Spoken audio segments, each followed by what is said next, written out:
జాతీయ గ్రామీణ ఉపాధి హామీ చట్టాన్ని యథావిధిగా కొనసాగించాలని, కూలీలకు రోజుకు 600 రూపాయల కూలీ అందించడంతో పాటు ఏడాదికి 200 రోజులు పని కల్పించాలని సిపిఎం ఆర్మూర్ డివిజన్ కార్యదర్శి పల్లపు వెంకటేష్ డిమాండ్ చేశారు.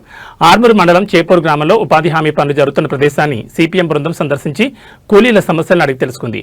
చేపూరులో 1329 జాబ్ కార్డులు ఉండగా ప్రస్తుతం కొంతమంది మాత్రమే పనులకు వస్తున్నారని, గత ఏడాది పనులు చేసిన భజన్న, భాస్కర్, రవితేజ, లావణ్య వంటి కూలీలకు కేవైసీ సమస్యల కారణంగా డబ్బులు రాకపోవడం దారుణమని మండిపడ్డారు. 2005లో వామపక్షాల ఒత్తిడితో వచ్చిన ఈ చట్టాన్ని కేంద్ర ప్రభుత్వం నిధుల కోత విధిస్తూ నిర్వీర్యం చేస్తుందని ఆరోపించారు. గతంలో కేంద్రం 90% నిధులు ఇచ్చేదని, ఇప్పుడు దాన్ని 60% తగ్గించి రాష్ట్రాలపై భారం మోపుతూ చట్టాన్ని నీరుగారుస్తున్నారని విమర్శించారు. పెట్టుబడిదారుల ప్రయోజనాల కోసం ఉపాధి హామీని పక్కన పెడితే ఊరుకునేది లేదని, అన్ని ప్రజా సంఘాలను కలుపుకొని పెద్ద ఎత్తున ఆందోళన నిర్వహిస్తామని హెచ్చరించారు.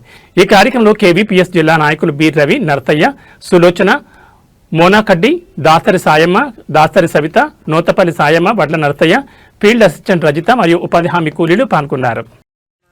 ఈరోజు చేపూరు గ్రామానికి సంబంధించి జాతీయ గ్రామీణ ఉపాధి హామీ చట్టం జరుగుతున్నటువంటి ప్రదేశానికి సిపిఎం పార్టీగా వచ్చి ఇక్కడ సందర్శించడం జరిగింది. ముఖ్యంగా కూలీలతోటి కూడా వివరాలు తెలుసుకోవడం జరిగింది. ఈరోజు ఈ పథకాన్ని 2005 సంవత్సరంలో ఆనాడు వామపక్షాలు యూపీఏ 1 గవర్నమెంట్ ఉన్నప్పుడు ఉపాధి హామీ చట్టాన్ని తీసుకురావడం జరిగింది. ఈరోజు బీజేపీ ప్రభుత్వం అధికారంలోకి వచ్చిన తర్వాత జాతీయ గ్రామీణ ఉపాధి హామీ చట్టాన్ని ఈరోజు బివి రామ్జీ పేరుతోటి చట్ట సవరణ చేసి కేంద్రం 90% గతంలో నిధులు కేటాయించేది. కానీ ఈరోజు మొత్తం కూడా ఈ పథకానికి రాష్ట్ర ప్రభుత్వం 40% నిధులు కేటాయిస్తేనే ఈరోజు 60% నిధులు కేంద్ర ప్రభుత్వం కేటాయించే ప్రయత్నం చేస్తూ ఉంది.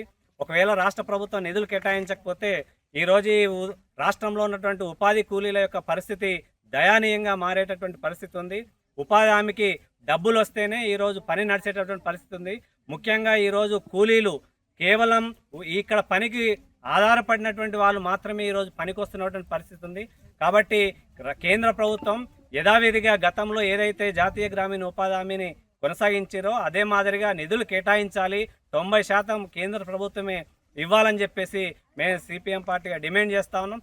లేకపోతే రేపు రానున్నటువంటి రోజుల్లో ఈ ఉపాధి హామీ ఏదైతే చట్ట సవరణ చేశారో దీన్ని మార్చకపోతే రేపు భవిష్యత్తులో వీళ్ళందరితోటి కలుపుకొని అన్ని ప్రజా సంఘాలను కలుపుకొని భవిష్యత్తులో పెద్ద ఎత్తున ఉద్యమాన్ని చేపడతామని తెలియజేస్తా ఉన్నాం.